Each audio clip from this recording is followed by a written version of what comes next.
Hermano, gracia y paz.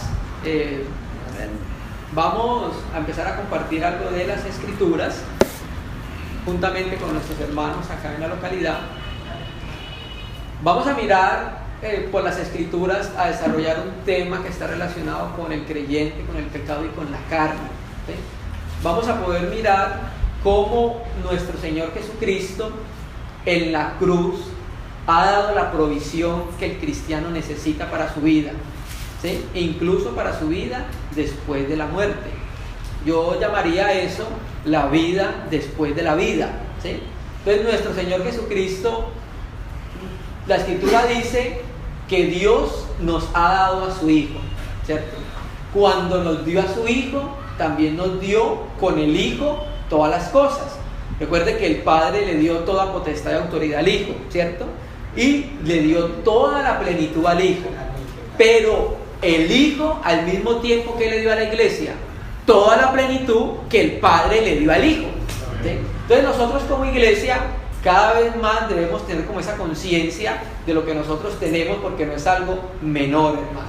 Si nosotros como creyentes tuviéramos esa conciencia de que el Padre le dio la plenitud al Hijo y el Hijo le dio la plenitud a la iglesia, nuestra vida como creyentes fuera completamente diferente. Pero entonces, como necesitamos que nuestra mente sea renovada, necesitamos estar, como dice Pablo, constantemente repitiéndolo las mismas cosas. Entonces vamos a pasar nuevamente por las Escrituras sagradas para empezar a recordar aquellas cosas que ya nosotros conocemos, ¿sí? Para que el Señor nos recuerde aquellas cosas que necesitamos nuevamente recordar y poder aplicar y experimentar en nuestra vida. Vamos a empezar a considerar hoy en esta noche estos temas relacionados con el creyente, la carne y el pecado. Vamos a empezar en Génesis, hermano. Génesis capítulo 6. Génesis 6, versículo, hermano, desde el 1 para llegar al texto que efectivamente queremos empezar. Ya conocemos todos nosotros. Génesis 1 nos habla de las relaciones de los cielos y la tierra. Nos habla el versículo 1:1 de cómo Dios crea todo. En el 1:2 nos muestra que lo que Dios creó en el 1:1 parece desordenado y vacío. Y empieza Dios a hablar de la recreación en los 7 días restantes. Más adelante en el capítulo 2 vemos la manera como Dios crea, porque en el 1 no nos dice cómo lo dijo, solamente nos dice y dijo Dios, pero no nos muestra cómo se hizo. En el 2 sí nos dice y Dios hizo de la tierra, y Dios hizo y Dios formó. En el capítulo 3 ya conocemos nosotros cómo la serpiente interviene en lo que Dios le dio al hombre, dominio y gobierno sobre las cosas, ¿sí? Naturalmente que también son aspectos espirituales para mirar, pero no queremos entrar en eso hoy. En el capítulo 4 ya vemos nosotros el primer fruto del pecado: Adán, Caín y Abel, ¿sí? El primer fruto del pecado viene la línea de la serpiente con Caín. Y en el capítulo 5 nos empiezan a hablar de que aunque hubo una línea de la serpiente con Caín, el capítulo 5 nos vuelve a retomar la genealogía de nuestro Señor Jesucristo, que es el Mesías, hasta que llega el capítulo 6 y empieza Dios a revelarnos, por lo que recopila Moisés, la situación del hombre después de caer. Todos conocemos que el hombre es hecho espíritu, alma y cuerpo, en ese orden. Y ese orden es muy importante para conocer la revelación bíblica, porque el hombre no fue cuerpo, alma y espíritu, no. Pablo lo dice muy claro: espíritu, alma y cuerpo. Y ese orden tiene un propósito, ¿sí? Porque Dios creó al hombre así: espíritu, alma y cuerpo. Entonces, cuando el hombre cae, en la carne, el alma empieza a tomar una ventaja sobre el hombre que antes no tenía, ¿sí? Dios no hizo al hombre para que el alma ejerciera un dominio y un gobierno sobre el espíritu. Dios hizo al hombre para que el espíritu ejerciera un dominio y un gobierno sobre el alma y sobre todas las cosas creadas. Por eso le dice en Génesis 1:26: y señorarás sobre los peces abajo, sobre la tierra y sobre los aires. Ese era el propósito de Dios. Entonces, cuando el hombre cae, el pecado empieza a gobernar al hombre hasta que llega a este punto, hermano. Vamos a leer el versículo 3. Vamos a leer el del 1. Y aconteció que cuando comenzaron los hombres a multiplicarse sobre la faz de la tierra y le nacieron hijas, y viendo los hijos de Dios, los Ben Elohim, que las hijas de los hombres eran hermosas, tomaron para sí mujeres escogiendo entre todas. Verso 3, que es donde nosotros queremos llegar.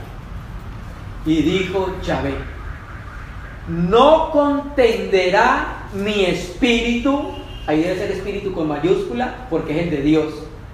Regularmente en las escrituras se hace la diferencia entre espíritu nuestro y el de Dios, porque el de Dios es con mayúscula y el de nuestro es con minúscula. Entonces aquí debería ser con mayúscula.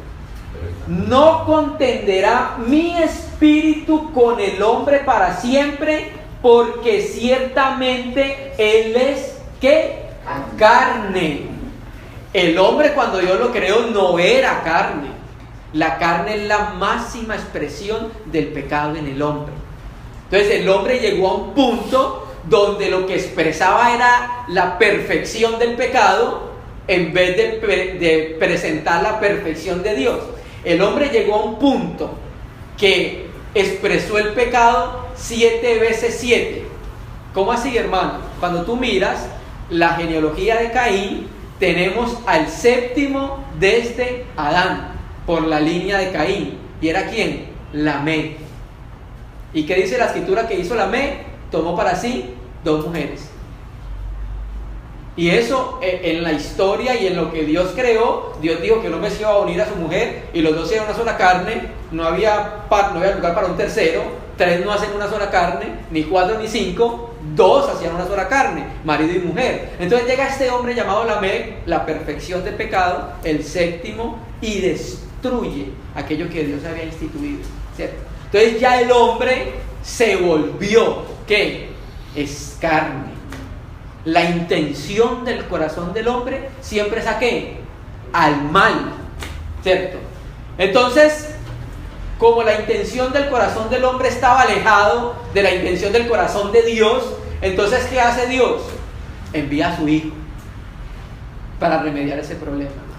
Entonces vamos al texto siguiente, que lo tiene Juan 19, versículo 31.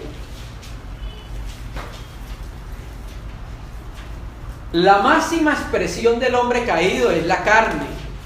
La máxima expresión de Dios es el espíritu, ¿sí? La máxima expresión del hombre carnal, del hombre caído, es la carne. La máxima expresión del hombre espiritual es el espíritu, ¿sí? Juan 19, versículo 30. Vamos a leer el versículo 30, que es el que nos atañe en estos momentos. 17-30. Juan 19, versículo 30. El Señor está en la cruz, está a punto de morir nuestro Señor en la cruz, y dice unas palabras. Cuando Jesús hubo tomado el vinagre, dijo: consumado es. Y habiendo inclinado la cabeza, entregó el espíritu.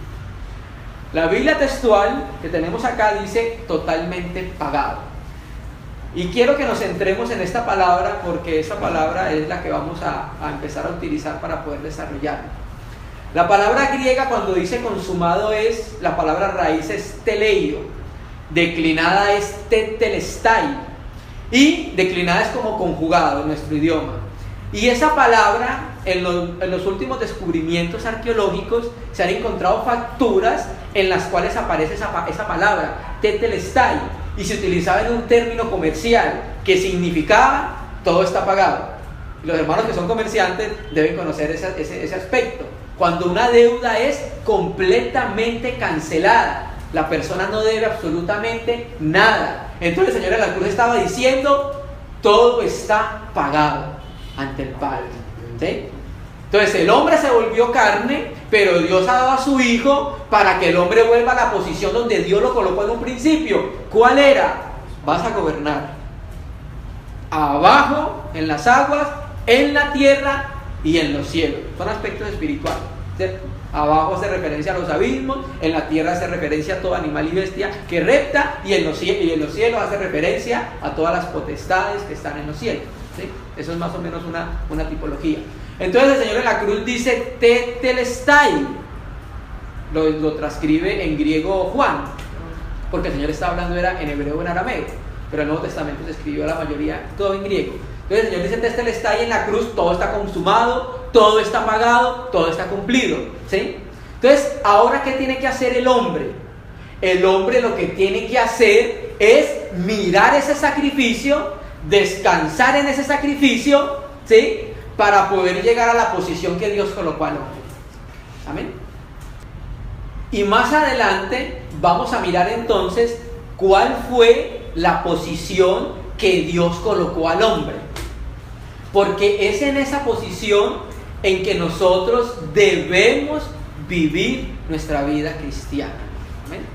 Vamos a pasar entonces, ya teniendo esos dos textos como base, vamos a ir a Gálatas. Y aunque el contexto en Gálatas son problemas internos que había en las iglesias, y en Galacia se estaban introduciendo judaizantes, los cuales estaban enseñando a los hermanos que aunque ya Cristo los había librado de la condenación, del pecado y de la ley, los judaizantes querían volver nuevamente a colocar a los hermanos bajo las obras de la ley para ser justificados delante de Dios. Nosotros hoy no queremos enfocarnos en las obras de la ley. Lo que nos queremos enfocar es en nuestras obras delante del Señor, ¿sí? No vamos a tomar el aspecto de las obras de la ley, pero sí vamos a tomar el aspecto de las obras, ¿sí? Porque muchas veces alguno de nosotros ha creído que por hacer ciertas obras delante del Señor vamos a tener una mejor posición ante Dios, o vamos a poder alcanzar ciertas cosas ante Dios, pero esto no es por obras, para que nadie se gloríe, ¿sí? Hay obras que Dios preparó de antemano para que caminemos en ellas, sí, ¿cierto que sí? Pero esas obras las conocemos cuando estemos en la posición que Dios nos colocó, ¿sí? Y ahorita lo vamos a mirar cuando vayamos terminando, cuál fue la posición que Dios nos colocó a nosotros. ¿Amén? Entonces, Gálatas 3, vamos a leerlo del versículo 1. Dice: oh Gálatas insensatos, ¿quién os fascinó? La palabra griega vaskaino significa engañar por medio de artes mágicas o embrujar, traduce otra traducción.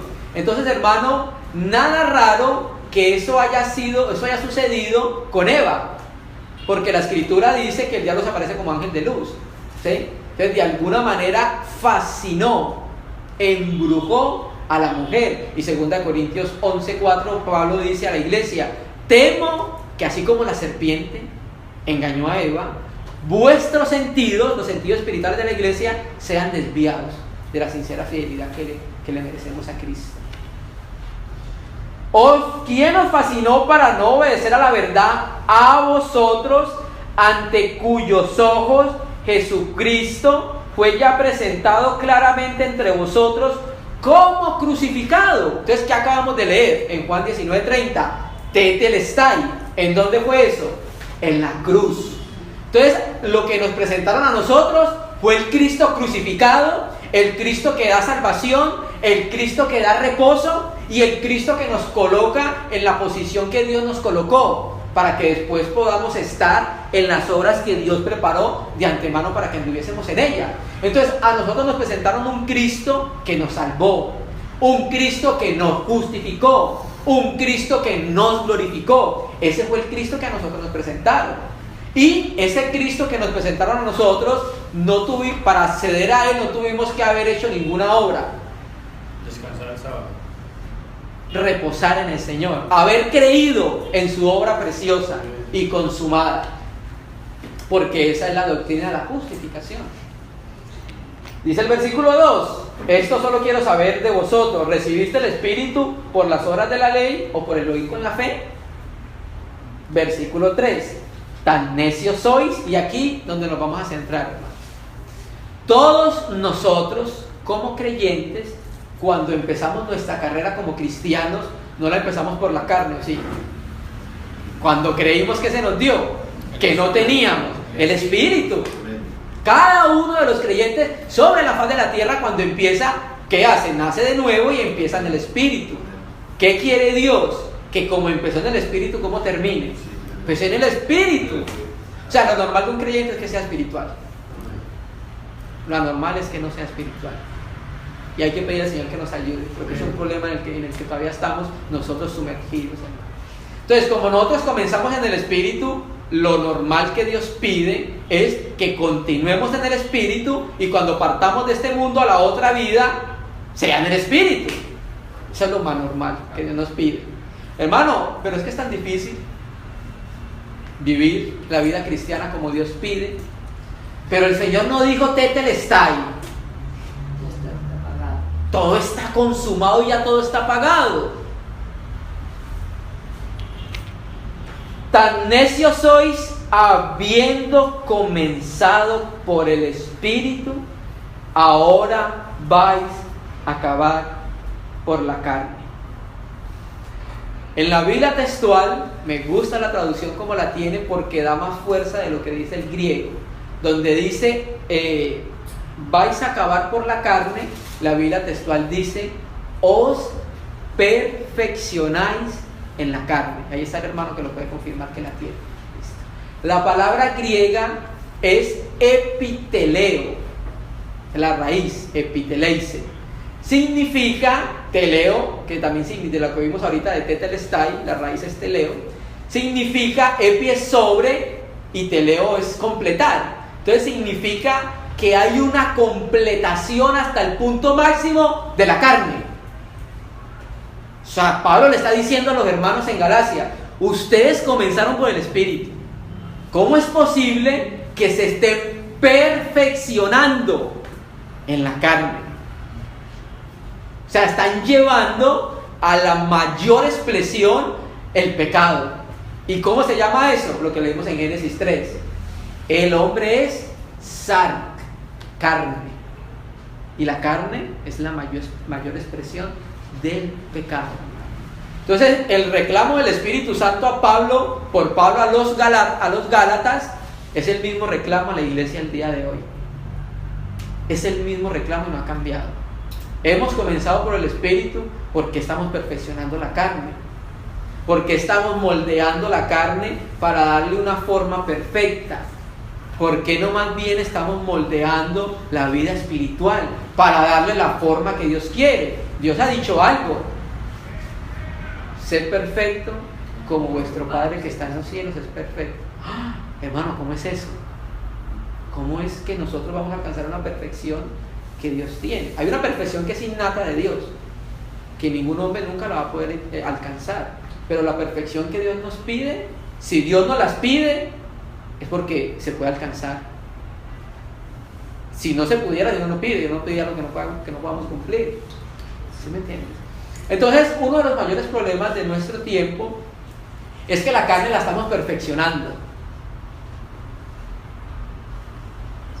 Primero, la alimentamos con todo el día. Métale basura a la mente. Métale basura al corazón. Estamos pendientes de todo lo que el mundo ofrece. Lo último en cultura, lo último en moda, lo último en deportes. De todo lo que el mundo ofrece. Y estamos perfeccionando la carne y no estamos cumpliendo el mandamiento que Dios nos mandó. La perfección, pero no de la carne. Dios crucificó la carne en Jesucristo en la cruz. Tetelestai. Cuando nosotros creímos en el Señor, fuimos a la cruz. Así no lo entendamos, pero eso es lo que dice la Biblia, hermano. Cuando creímos, fuimos a la cruz y Dios le dio muerte al viejo hombre. Pero Pablo dice más adelante, hacer morir lo terrenal en nosotros. Ese hacer morir lo terrenal equivale a perfeccionarse en el Espíritu. Porque cuando estás dándole muerte en experiencia a lo carnal, efectivamente hay una floración del hombre espiritual en la vida de cada uno de nosotros. Entonces, habiendo comenzado por el Espíritu, ahora vais a acabar por la carne. Vamos a pasar a Filipenses 3, versículo 3. Sigue también en el mismo contexto, Nuevamente en Filipenses también había un problema de judaizantes, porque en el Filipenses 3:2 dice: guardaos de los perros, guardaos de los malos obreros, guardaos de los mutiladores del cuerpo. Esos mutiladores del cuerpo hacen referencia a los judaizantes que querían circuncidar. Entonces viene tratando un problema parecido. Pero vamos a llegar al versículo 3 para poder enlazar lo que estamos mirando. Porque nosotros, ¿quiénes somos nosotros? Los creyentes en Jesucristo, somos la circuncisión. Entonces ahorita vamos a enlazar la circuncisión en el Antiguo Testamento para poder entender un poco más claro este texto.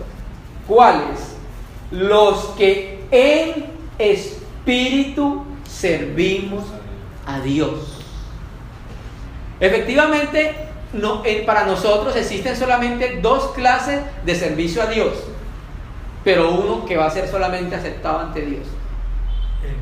En el espíritu es el único servicio aceptable a Dios.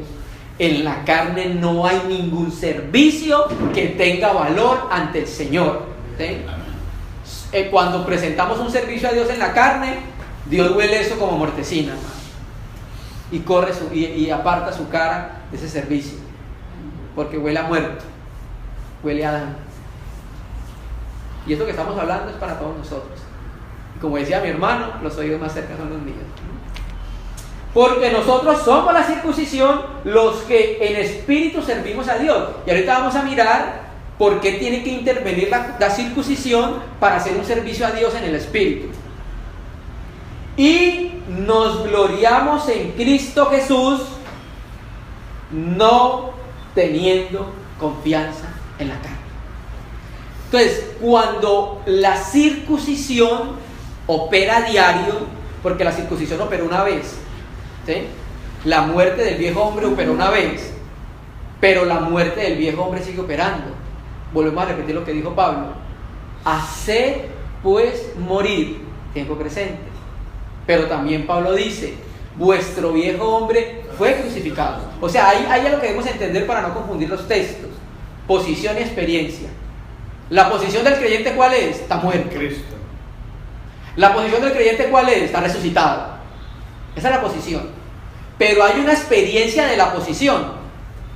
La experiencia de la muerte se vive bajo el sol. En la experiencia vamos a ver lo que somos en posición. En la experiencia vamos a ver lo que somos en posición, resucitados. En la experiencia debajo del sol se debe dar una expresión de esa realidad que estamos resucitados. ¿Amén? ¿Me entienden? Amén. Y entonces nos gloriamos en Cristo Jesús, no teniendo confianza en la carne. Mira, hermano, para no tener confianza en la carne, Dios debe hacer un trabajo de cortarla todos los días, ¿sí? Porque pareciera que la carne, cuando se corta entre nosotros, volviera a crecer. Y Dios tiene que estar constantemente, como la vi en Juan 15, pode para que salga una nueva, y pode para que salga otra, y cada podada nos duele, ¿sí? Y depende cómo sea la expresión de la vida de resurrección, o depende cómo sea la expresión de la carne, va la podada.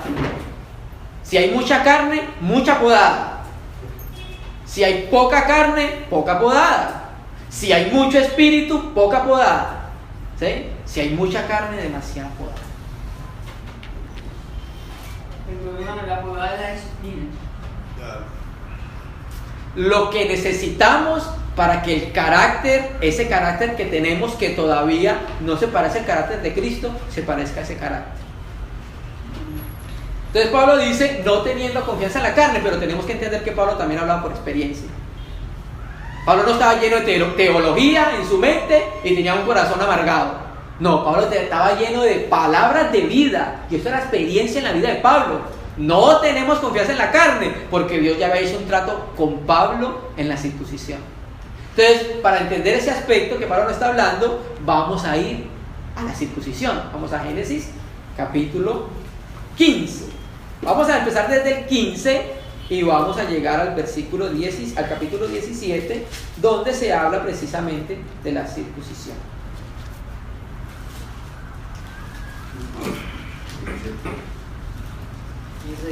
Vamos a 15, vamos a leer del 1 y 2.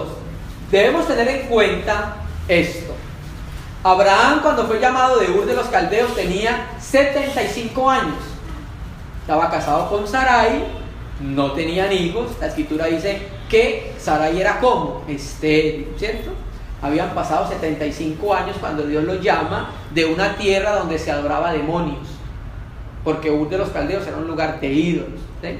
Dios llama a Abraham a los 75 años, le da una promesa en el 12, Génesis 12, le dice que lo bendecirá y que llenaría el mundo con la simiente de él. Todas las naciones de la tierra iban a ser benditas en la simiente de Abraham. ¿Eso qué significa? Que cuando Cristo viniese, que era la simiente de Abraham, muriese y resucitase y enviase su espíritu, todas las naciones de la tierra que creyesen iban a ser bendecidos. Eso es más o menos lo que significa eso. Vamos a leer entonces Génesis 1, capítulo 14. 1:14. Génesis 15. Génesis 15, versículo 1. Después de estas cosas, ¿cuáles cosas? La guerra del capítulo 14, donde Abraham rescata a Lot, donde después de rescatar a Lot le aparece Melquisedec y le dice: tú eres un vencedor, ¿sí? Le da pan y vino, ¿sí? Y hasta que llega el versículo 15. Después de estas cosas, vino palabra de Yahvé a Abraham en visión diciendo: no temas. ¿Por qué le dice no temas? Bueno, porque Abraham era un hombre de guerra, pero va con todos sus siervos, se enfrenta contra 5 reyes, rescata a Lot. No sabemos cómo estaba su corazón, pero al menos Dios le dice: no temas. Después de pasar eso, yo soy tu escudo y tu galardón será grande, sobremanera grande. Verso 2.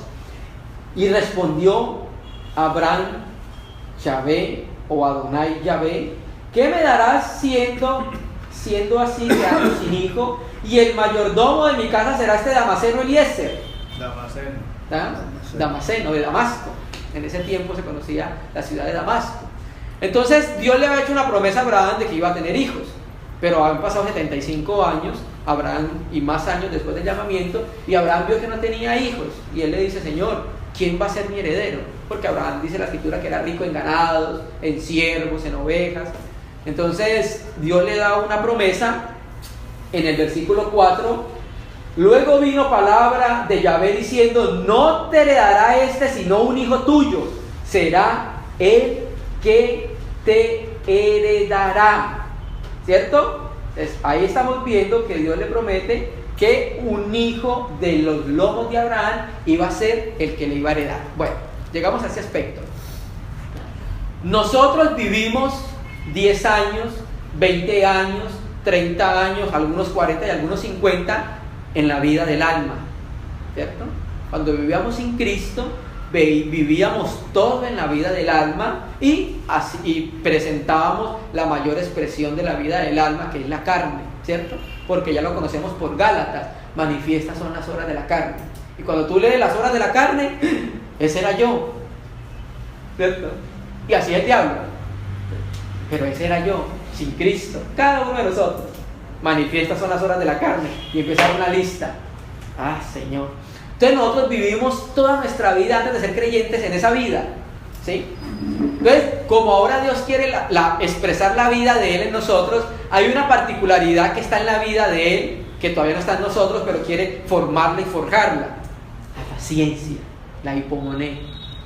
Entonces, habían pasado 75 años, Dios le da una promesa a Abraham, y pasan los años, y Abraham ve que no se cumple esa promesa. Bueno, Dios me dijo algo, pero ha pasado un año. Dios me dijo algo, han pasado 2 años. Dios me dijo algo, han pasado 10 años, pero yo todavía no veo eso en mi vida, ¿cierto? Entonces, Dios quería enseñarle a Abraham que era paciencia. Y por Hebreos sabemos que Abraham aprendió que era paciencia, ¿cierto? Porque no es algo innato de nosotros. Nosotros somos una generación express. Todo ya, ahí mismo, ¿cierto? Con Dios no es así. Con Dios esperé pacientemente. Amén. ¿Cierto? Pero para esperar pacientemente, necesitas estar en la casa del alfarero. para que el alfarero trabaje en esa rueda, ¿cierto? Bueno, Dios le hace la promesa y en el capítulo 16 conocemos nosotros la historia de Agar e Ismael, ¿cierto? Entonces, como ve que no había hijo, Sarai se le ocurre una idea no tan fabulosa, donde le dice, bueno, yo tengo una sierva, la egipcia, ve, llégate a ella y el niño que nazca abraza sobre mis rodillas, porque era una costumbre en ese tiempo, que la sierva se le diera a su esposo para que tuviera hijo y se contara como la descendencia de ella. Y entonces llega Abraham y accede a ese asunto. Hasta que el versículo 16 dice, era Abraham de edad de 86 años cuando Agar dio a luz a Ismael. Entonces más o menos puede decir uno que tenía a los 85 fue que lo engendró, a los 86 nace. Habían pasado 10 años desde que Dios le hace el llamamiento a Abraham. No veía al niño todavía, ¿cierto? Entonces llegamos al capítulo 17, la circuncisión. Génesis 17:1. Era Abraham de edad de 99 años. ¿Cuántos años habían pasado? 13 años. Por el texto, Dios es bien económico en las palabras. Dios no es como nosotros. Dios dice lo que tiene que decir. Pasaron 13 años sin que Dios le hablara a Abraham. ¿Qué hizo Abraham para que Dios callara en su vida? Para que no hubieran sus palabras, ¿sí? Pues lo que hizo Abraham fue que le dio la máxima expresión al pecado, la carne. Y entonces dice el versículo 1, era Abraham de 99 años cuando se le apareció Yahvé y le dijo, yo soy el Elohim el Shaddai, dice la Biblia textual, yo soy el Dios Todopoderoso, anda delante de mí y sé perfecto.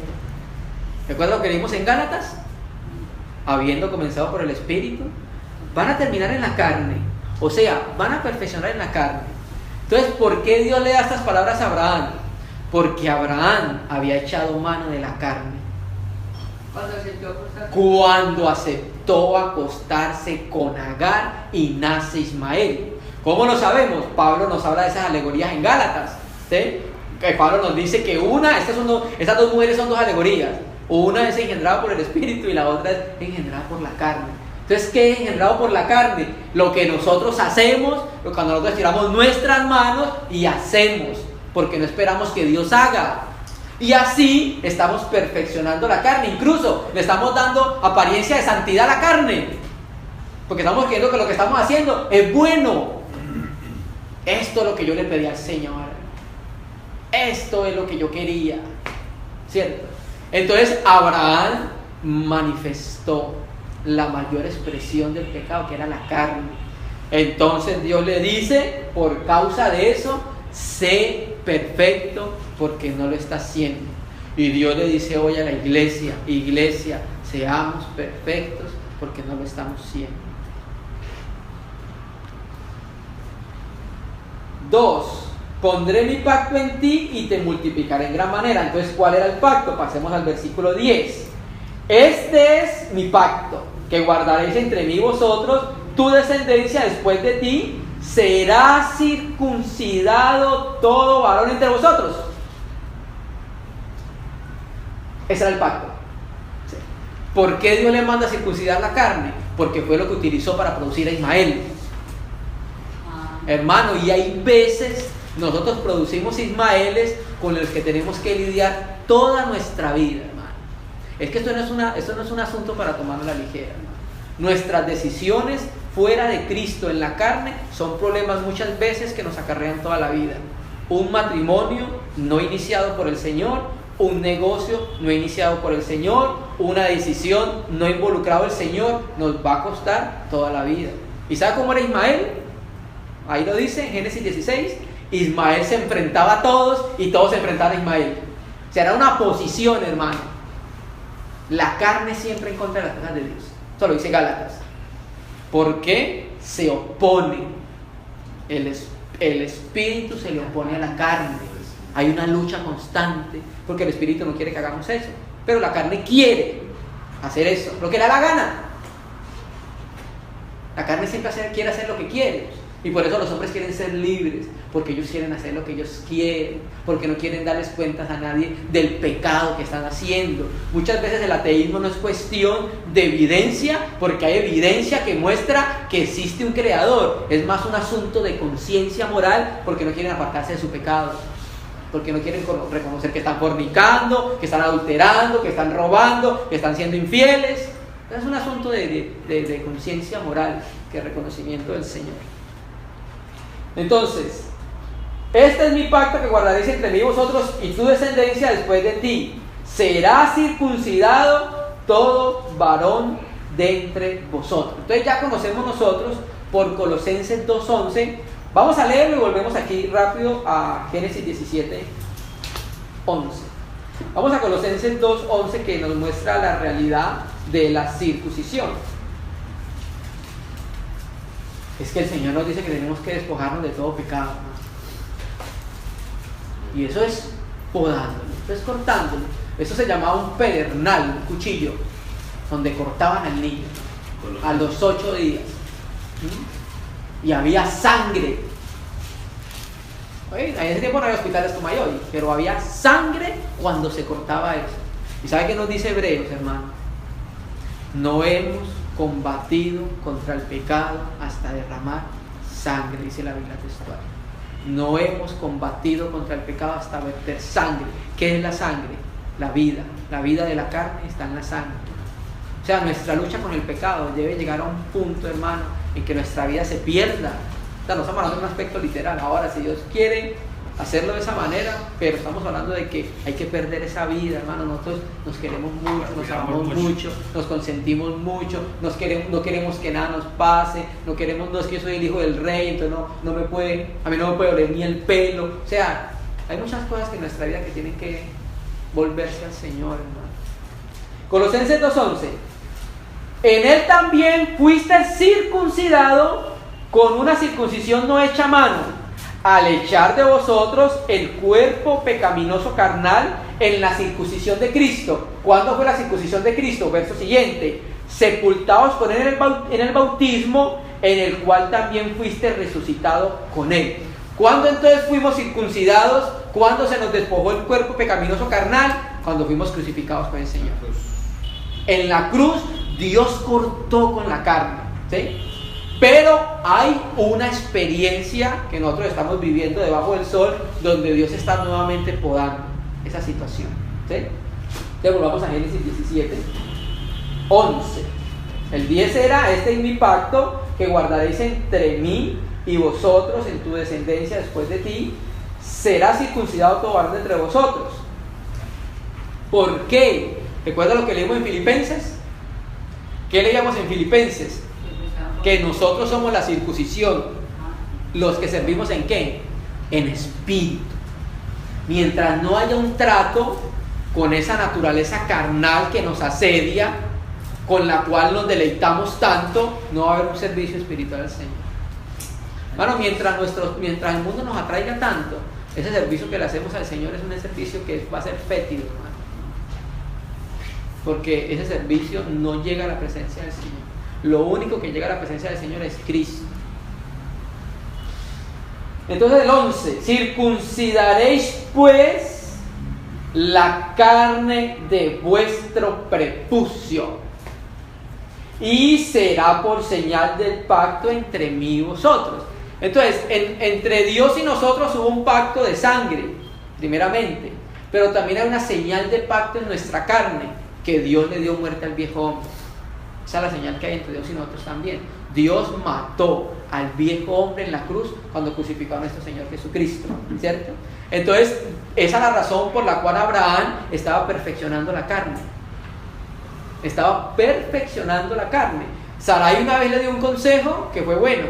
Cuando después de que nace Ismael, Sarai le dice: tu hijo Ismael no heredará con mi hijo. Eso sí fue del Señor. Pero esto de Agar y Ismael no fue iniciado por el Señor. Y hoy los musulmanes dicen que descienden de Ismael. Ahí está el problemita de Ismael. Ellos dicen que descienden de Ismael, ¿cierto? No ha parado. ¿Cómo, hermano? Y no ha parado. Y hay muchos Ismael en nuestra vida. Bueno, cuando nosotros miramos nuestra experiencia, estamos viendo que muchas veces estamos lidiando con Ismael, hermano, producto de haber engendrado a Ismael con Agar, hermano. Y eso es producto de lo que nosotros podemos hacer sin el Señor, donde es lo que nosotros queremos hacer y no esperamos si es que el Señor quiere eso o no quiere eso, ¿sí? Bueno, entonces el Señor nos pide que seamos la circuncisión para que no caminemos en la carne y podamos llegar a la perfección que Dios demanda de nosotros, ¿cierto? Cuando nosotros llegamos a eso que Dios quiere, Dios nos coloca en esa posición que Dios coloca al hombre, que Dios colocó al hombre en Edén y nos coloca en la posición que tenemos en Cristo. Vamos a ir a Génesis 1 y vamos a mirar un aspecto que queremos mostrar a los hermanos. Génesis 1, versículo 26, todos lo conocemos, ¿cierto?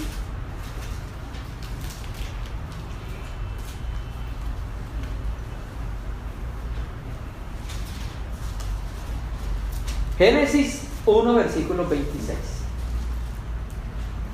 Entonces dijo Elohim: hagamos al hombre a nuestra imagen, conforme a nuestra semejanza, y señoree en los peces del mar, en las aves de los cielos, en las bestias, en toda la tierra y en todo animal que se arrastra sobre la tierra.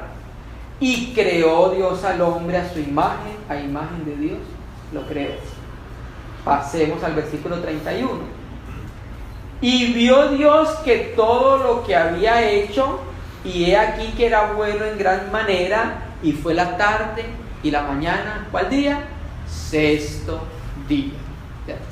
Y tengamos pendiente el sexto día. Versículo, pasemos al 2:1. Fueron pues acabados los cielos, la tierra y todo el ejército de ellos. 2. Y acabó Dios en el séptimo día, aunque por la suma de la palabra, en Éxodo 20:11 y Éxodo 31:17 dice que Dios terminó fue los cielos y la tierra en 6 días. Y eso lo dice la Pechita y lo dice la Septuaginta, pero no vamos a tratar eso. Y acabó Dios en el séptimo día la obra que hizo, y presten atención, reposó el día séptimo de toda la obra que hizo. Hay algo que se llama hay atributos de Dios que se llaman atributos incomunicables y atributos comunicables. Dios es un ser que tiene esencia divina y naturaleza divina. En la naturaleza divina está todo lo que Dios nos comunica y nos hace partícipes a nosotros. Por ejemplo, Dios es misericordioso. Eso nos lo comunica a nosotros por la naturaleza divina. Recuerda lo que dice 2 de Pedro 1, somos participantes de la naturaleza divina. Entonces Dios quiere reproducir eso que es Él, en su naturaleza, ¿qué? Misericordioso, benigno, bondadoso. Ok, pero también está el otro aspecto que es la esencia divina. En la esencia divina, eso que Dios es, eso no se lo comunica a nadie. Y la esencia divina hace que Dios sea Dios. Por ejemplo, Dios es todopoderoso.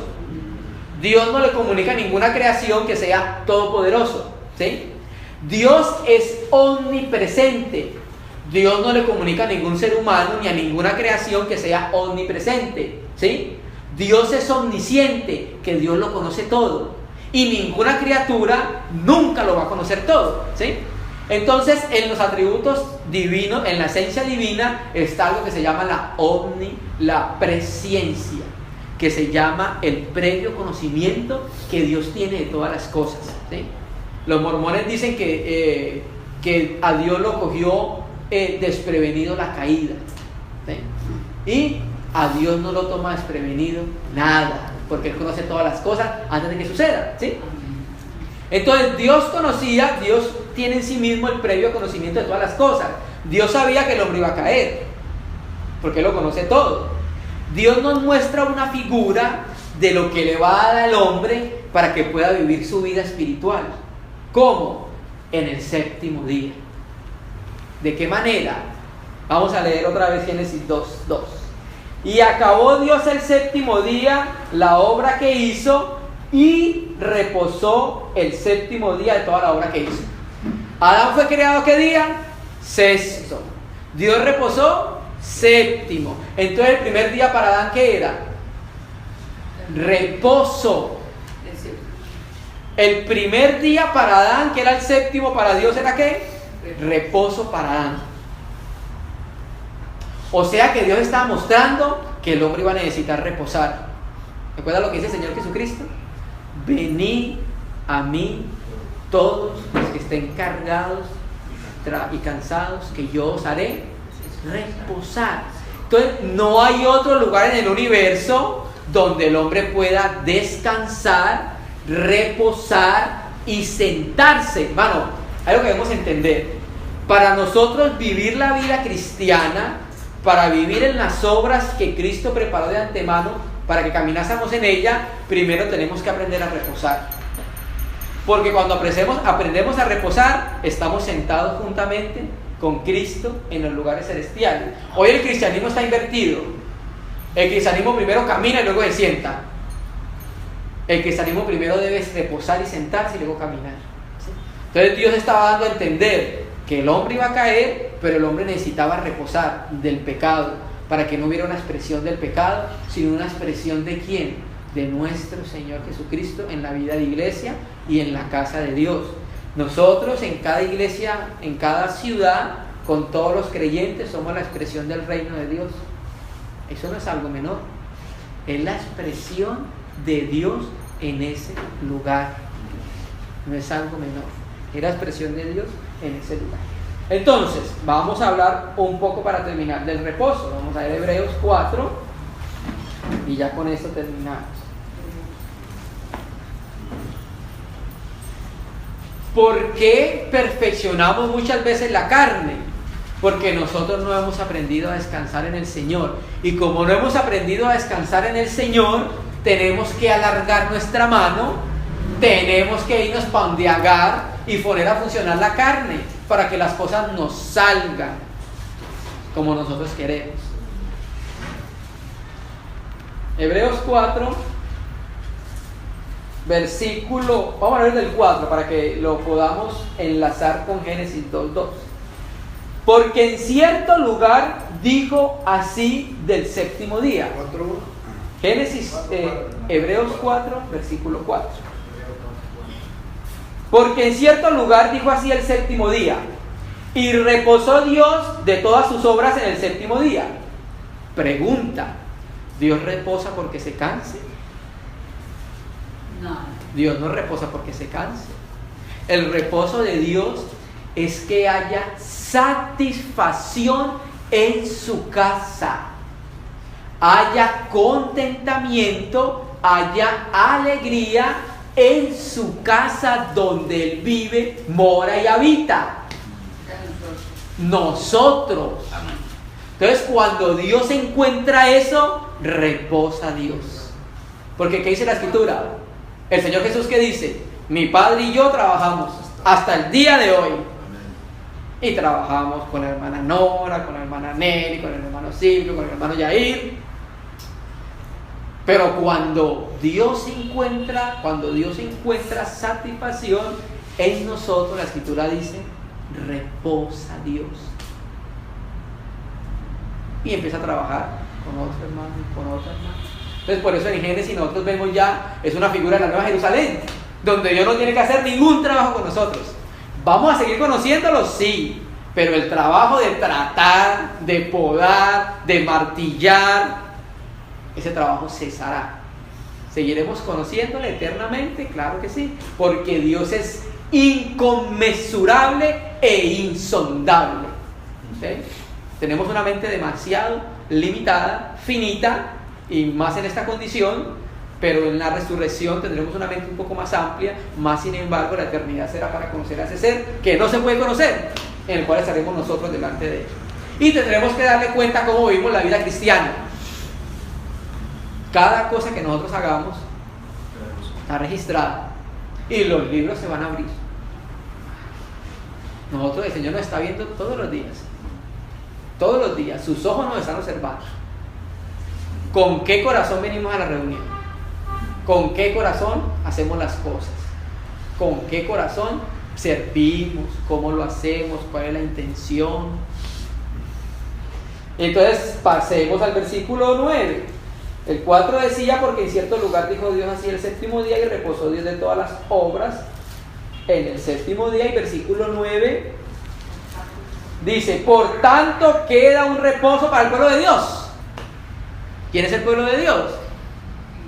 Juntamente los judíos con los gentiles, que hacen parte del cuerpo de Cristo, que son el cuerpo de Cristo. Entonces Dios manda a la iglesia a que deje de tratar de obrar tanto en la carne, para que pueda encontrar un reposo en Él, y pueda descansar en Él, y pueda actuar en Él, y pueda vivir en Él, y pueda estar en Él, reposando. Otras veces las cosas que nosotros queremos en nuestra vida muchas veces no salen como nosotros quisiéramos, ¿sí? Versículo 10: porque el que ha entrado en su reposo. Entonces, ¿quién entró en ese reposo primero? Debajo del sol, Adán. Él entró en el reposo de Dios, porque el primer día de Adán era ¿qué? Reposo para él. Entró en el reposo de Dios, que era el séptimo día, ¿cierto? Pero Adán se salió del reposo. Él se salió del reposo. Porque el que ha entrado en su reposo también ha reposado de sus obras, como Dios de las suyas. ¿Sí?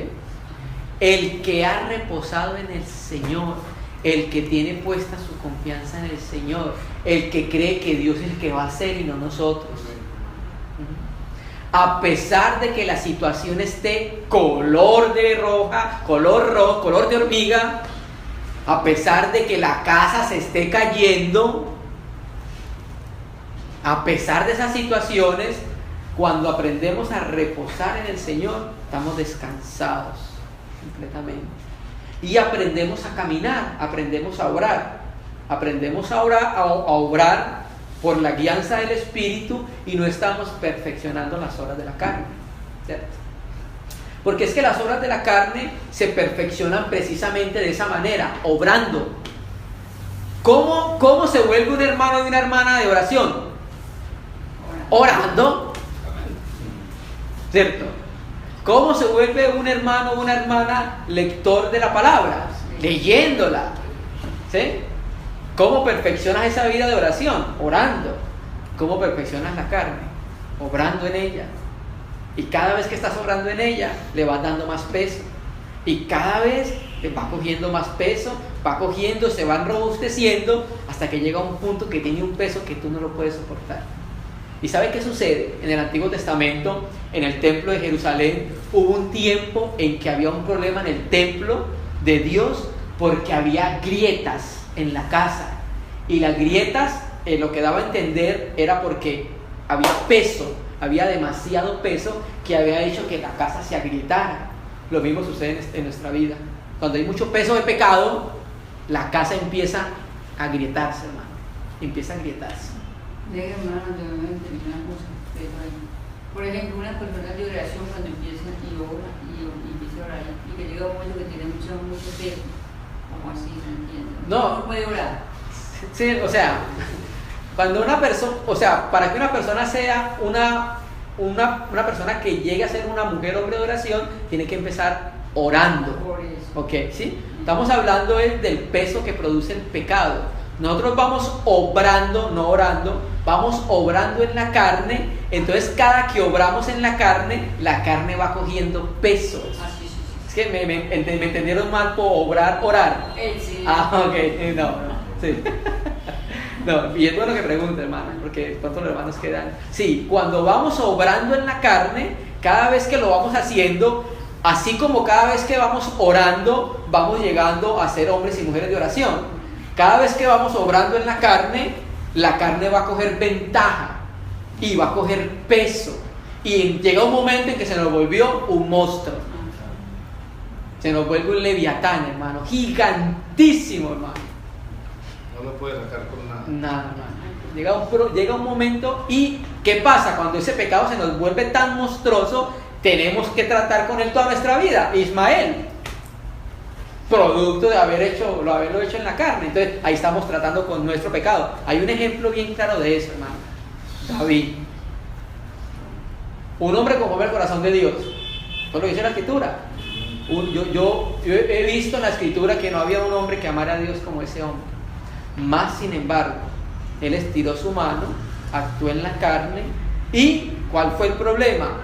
Toda su vida Dios estuvo podando, Dios estuvo martillando por esa decisión que tomó.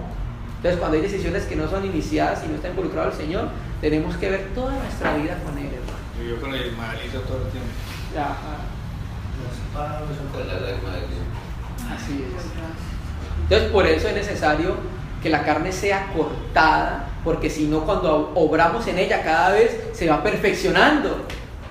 Hermano, y es inaudito que nosotros como creyentes perfeccionemos la carne. Es increíble que nosotros lleguemos a darle una perfección a la carne, hermano. Es increíble, hermano.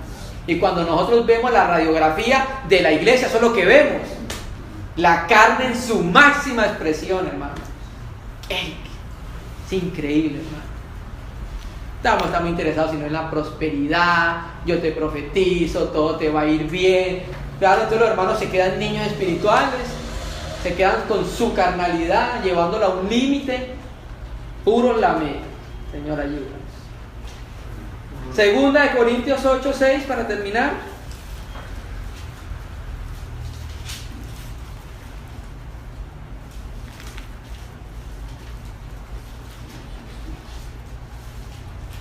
Segunda de Corintios 8, versículo 6, aunque el contexto aquí era las ofrendas, las ayudas que se le estaban prestando a los hermanos y un servicio al Señor, así como nosotros presentamos un servicio al Señor del que estamos hablando, aquí en segunda de Corintios 8:6 se viene hablando de un servicio que se debe hacer en el Espíritu, incluso el servicio de ayudar en la casa de Dios. Pero queremos relacionarlo con lo que estamos viendo. Capítulo 8, versículo 6. De manera que exhortamos a Tito para que tal como comenzó antes, asimismo acabe también entre vosotros esa obra de gracia. ¿Sí? Entonces, cada uno de nosotros puede sustituirlo. De manera que exhortamos a Javier, de manera que exhortamos a Gerardo, de manera que exhortamos a Yair, para que tal como comenzó antes, ¿cómo comenzamos según Gálatas? Habéis comenzado por el Espíritu. Así se comenzó. Incluso el servicio de las ofrendas y el servicio a Dios que prestaba Tito se comenzó por el Espíritu.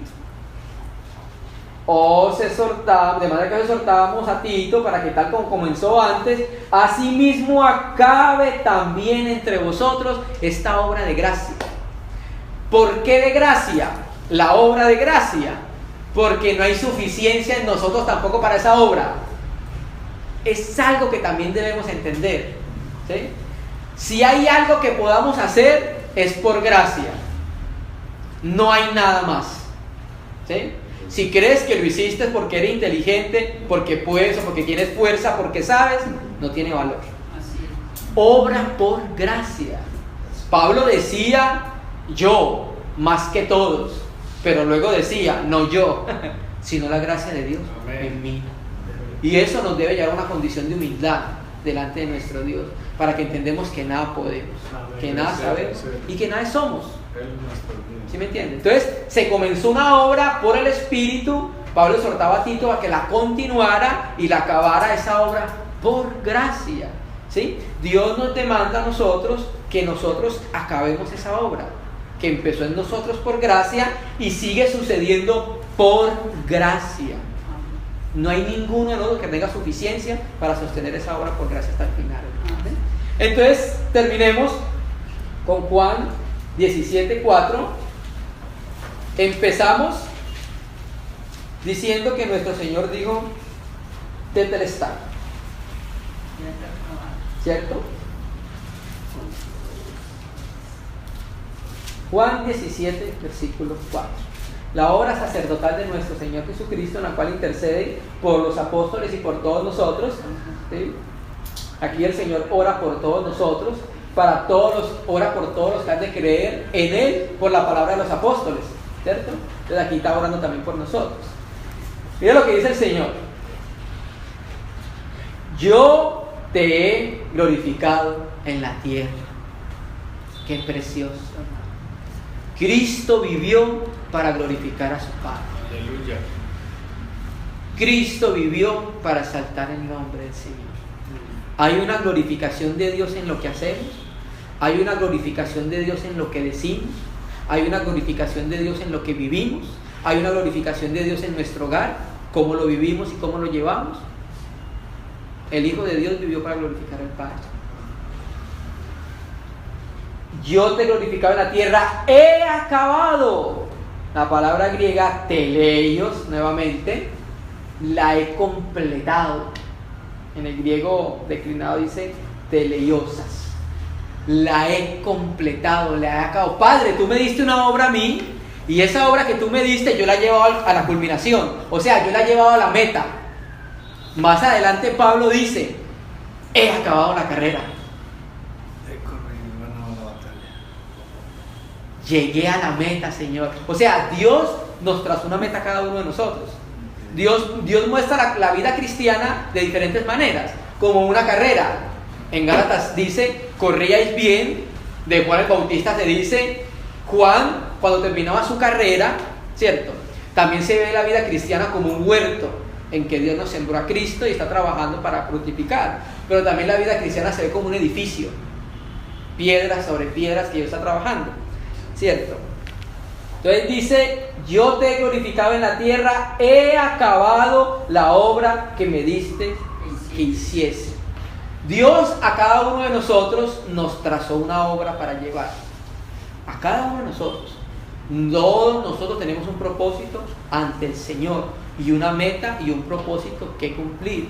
Si Dios me dio, por decirlo así, el propósito de que tenía que ir a la India a predicarle a la familia que vivía en la calle derecha, en la casa 49, y cuando lo hice el Señor me levantó, ese era mi propósito, esa era la meta por la cual yo tenía que estar acá, ¿cierto? Dios entonces trazó una meta para nosotros. La meta del que Dios le trazó al Hijo era que no se perdiera nada, que glorificara al Padre y que acabara la carrera. El Hijo lo cumplió, ¿cierto? Empezó esa carrera, la caminó como hombre y la llevó al cumplimiento. ¿Cómo lo sabemos? Porque en la cruz dijo: tetelestai. Todo está cumplido y todo está pagado. Nuestro Señor perfeccionó la obra, ¿cierto? Entonces, por eso ahora, por causa de lo que Él hizo y por causa de su Espíritu habitante y morante en nosotros, Él nos pide a nosotros lo mismo. Acabemos. Empezamos una carrera, pero naturalmente hay que despojarnos de ese pecado que todavía está encima de nosotros, que no nos impide correr. Porque ¿cómo corres con peso? ¿Cómo corres con peso? Corres pero bien lento, hermano. ¿Sí me entiendes? Corres bien lento, pero cuando quitas el peso, te despojas de eso, la carrera es diferente, completamente diferente. ¿Sí me entiendes? Entonces el Señor ha dicho: Padre, te he glorificado y he acabado la obra. He acabado la obra que tú me dices que hiciese. El Señor nos dio a cada uno una obra para hacer. Pensaríamos nosotros que por el tiempo transcurrido, muchos de nosotros hemos visto cuál es la tarea, el propósito y el miembro del cuerpo que somos en Cristo. De acuerdo a eso que somos, debemos empezar a ir hacia adelante. Y entonces, con el favor de Dios, vamos a empezar a considerar estos días cómo por medio de la palabra y del Espíritu del Señor vamos a empezar a tratar el pecado y la carne en nuestras vidas. Vamos a poder considerar algo que nuestro Señor manifestó en Levítico, cuando da a conocer una semejanza del pecado bien interesante, que es la lepra. Lepra en el cuerpo, lepra en la casa y lepra en la ropa, ¿sí? Entonces vamos a la luz de la Escritura a poder considerar estas cosas para que esto que miremos por la palabra y lo que sea la palabra de Dios pueda ser aplicado a nuestra vida. Amén. Vamos entonces a orar al Señor y vamos a agradecerle por el tiempo que pudimos compartir.